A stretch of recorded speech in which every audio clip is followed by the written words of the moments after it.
Hi everyone, আশা কৰো আপোনালোক সবে ভালে আছে and I welcome all of you to my channel. Last video টোত আমি কথা পাতিছিলো কাৰ্ডিঅ'ৰ ওপৰত.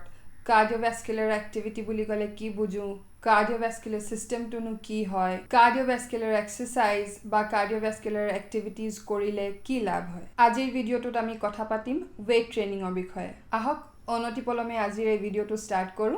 Weight training বুলি ক'লে আমি কি বুজো? Simply ক'বলৈ গ'লে it's a form of exercise where we use weight. এনেকুৱা এটা প্ৰকাৰৰ এক্সাৰসাইজ বা এনেকুৱা এটা টাইপৰ এক্সাৰসাইজ য'ত weighটৰ ব্যৱহাৰ হয়. এটা weights বুলি ক'লে আমি কি বুজো? Dumbbells, barbells, plates. জিমত আমি যিবিলাক ইকুইপমেন্ট দেখো, leg pull down, leg press, weight ব্যৱহাৰ কৰি এক্সাৰসাইজ কৰা বুলি ক'লে আমি হেতু বুজো. আচ্ছা, এডখৰতে এটা কথা মেনশন কৰো. weight training টোক strength training বুলি কোৱা হয়. এটা strength training বুলি কেলে কোৱা হয়? weight training কৰিলে strength build up হয়. আমাৰ শৰীৰৰ strength বা শক্তি বৃদ্ধি পায়. যিকোনো এটা weight দাঙিবলে শৰীৰটোক strengthৰ প্ৰয়োজন, শক্তিৰ প্ৰয়োজন. আৰু হেতু বৃদ্ধি কেনেকে পাব? দিনক দিনে আমি বডিটোক ট্ৰেইন কৰিব লাগিব আৰু সেই ট্ৰেইনিংটো বডিটোৱে weight ট্ৰেইনিংৰ জৰিয়তে পায়. Of course, ইয়াৰ লগত কিছুমান বেলেগ ফেক্টৰছো জড়িত থাকে, like nutrition, proper rest, proper recovery. গতিকে আমি বুজি পালো যে শৰীৰটোৰ ষ্ট্ৰেংথ বঢ়াবৰ কাৰণে, শক্তি বৃদ্ধি কৰিবৰ কাৰণে শৰীৰটোক ট্ৰেইন কৰিব লাগিব. এটা ট্ৰেইন কৰা মানে কেনেকে ট্ৰেইন কৰা?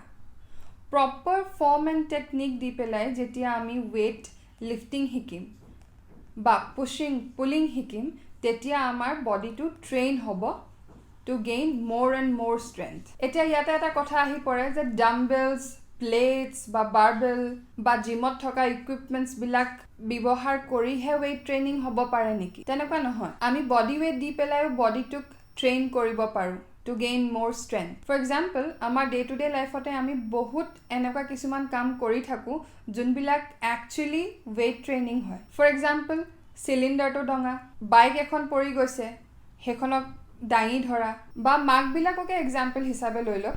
নিজৰ ল'ৰা ছোৱালীক কিমান ডাঙৰলৈকে কোলাত লৈ ঘূৰি ফুৰে. কি কৰিছে তেওঁলোকে? weighটেটো লিফ্ট কৰিছে. এক্সাম্পল দিবলৈ গ'লে ওলাই গৈ থাকিব. আন এটা এক্সাম্পল যদি মই দিবলৈ যাওঁ, কিচেনত গৃহিণীসকলে লিফটিং, পুচিং, পুলিং কৰিয়ে থাকে. চাউলৰ টেমা এটা হওক বা দাইলৰ টেমা এটা হওক তলত আছে, পকাত আছে বা ফ্ল'ৰত আছে, সেইটো তুলি পেলাই ওপৰত শ্বেলফত থ'ব লাগে. এইবিলাকনো কি হয়? এইবিলাকো weight liftingই হয়. কিন্তু কেতিয়াবা কি হয়, যিহেতু আমাৰ বডিটো ট্ৰেইনড নহয় ষ্ট্ৰেংথ ইউজ কৰিবৰ কাৰণে, আমাৰ শৰীৰত থকা ষ্ট্ৰেংথ ব্যৱহাৰ কৰিবৰ কাৰণে ট্ৰেইনড নহয়, গতিকে কেতিয়াবা কিছুমান কাম কৰোঁতে আমাৰ ইনজুৰি হয়, পাক লাগে, কচকা খাওঁ. সেইটো হয় because we do not no' the correct form and technique. এটা ডে টু ডে লাইফত মই correct form and technique apply কৰাৰ কথা নাই কোৱা.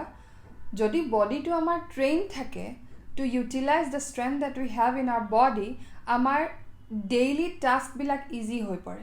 বা হঠাতে যদি কিবা এটা কৰিবলগীয়া হ'ল, বস্তা এটা উঠাবলগীয়া হৈছে, ডাঙৰ ফুলৰ টাব এটা কঢ়িয়াই পেলাই এডোখৰ জেগাৰ পৰা এডোখৰ জেগালৈ নিবলগীয়া হৈছে, তাত ইনজুৰিৰ ভয় কম থাকে বা ক'ৰবাত পাক লগা বা কচকা লগাৰ ভয়টো কম থাকে.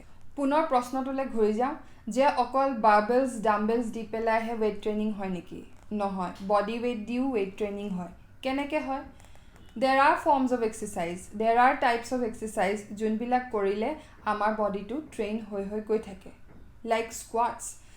Squatsত আমি আমাৰ বডিটোৰ weightটো ইউজ কৰোঁ. Pull-ups, chin-ups, এইবিলাকতো আমি আমাৰ বডি weightটো ইউজ কৰিয়ে সেই এক্সাৰসাইজটো কৰোঁ. Push-ups, সেইটো এটা বডি weight ইউজ কৰি পেলাই কৰা এক্সাৰসাইজেই হয়. গতিকে আমি যদি জিমলৈ নগৈও ঘৰতে weight training কৰি থাকোঁ, মানে বডি weight দি পেলাই weight training কৰি থাকোঁ, আমাৰ বডিটো ট্ৰেইনড হৈ থাকিব. যিকোনো ধৰণৰ ফিজিকেল চেলেঞ্জ বা যিকোনো ধৰণৰ এটা টাস্কৰ কাৰণে বডিটো অনবৰতে প্ৰিপেয়াৰ হৈ থাকিব. Apart from that, weight training has other benefits as well. For example, bone density বাঢ়ে weight training কৰিলে মানে. Hypertrophy হয়. Hypertrophy মানে muscle gain হয়. যিকোনো এটা যেতিয়া আমি weight দাঙো বা weight training শৰীৰটোক দিওঁ, তেতিয়া আমাৰ বডিত a certain amount of damage হয়. মানে ডেমেজটো কেনেকে হয়? আমাৰ যোনবিলাক মাসল ফাইবাৰ্ছ সেইবিলাক ছিগে বা তাত ডেমেজেছ আহে.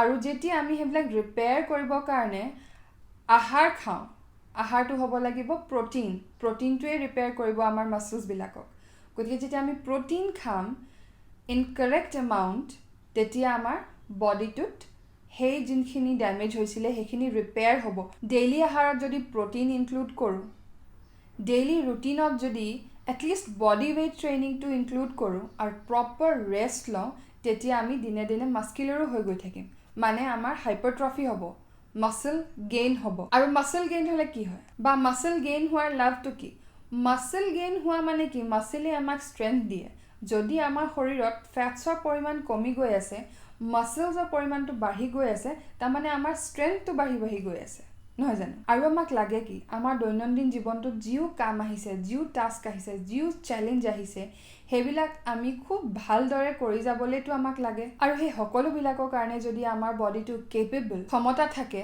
তাতকৈ আৰু ভাল কথা কি হ'ব পাৰে আৰু হেবিলাক আমি নিজে কৰি ল'ব পাৰোঁ it's very easy we just need to add little bit of exercise in our daily routine we have to eat good amount of protein and we have to take proper rest যিকোনো এক্সাৰসাইজৰ proper result পাবলৈ হ'লে বা এক্সাৰসাইজটো কোনটো গোল লৈ পেলাই আপুনি কৰিছে হেতু অচিভ কৰিবলৈ হ'লে আপোনাক প্ৰপাৰ নিউট্ৰিশন প্ৰপাৰ ৰেষ্ট লাগিবই হেতু সদায় মনত ৰাখিব আশা কৰোঁ আপোনালোকে বুজি পালে যে weight ট্ৰেইনিংৰ ইম্পৰ্টেন্স কি আমাৰ লাইফত আৰু যে অকল জিম গলে weight ট্ৰেইনিং হ'ব তাৰ কোনো মানে নাই আমি ঘৰতো কৰিব পাৰোঁ আশা কৰোঁ আপোনালোকে এই ভিডিওটো চাই ভাল পালে আৰু এই ভিডিওটো আপোনালোকৰ কাৰণে হেল্পফুল হ'ব মোৰ এই চেনেলটোক যদি আপোনালোকে সাপোৰ্ট কৰিব বিচাৰে মোৰ ভিডিওছ বিলাক লাইক কৰিব শেয়াৰ কৰিব কমেন্ট কৰিব আৰু মোৰ চেনেলটোক সাবস্ক্ৰাইব কৰিব আপোনালোকে জানে লাইফষ্টাইল হেলথ আৰু ফিটনেস ৰিলেটেড ভিডিও বনাও এনেকুৱা কিছুমান ভিডিও লৈ মই আকৌ আপোনালোকৰ ওচৰলৈ আহিম till then you guys take care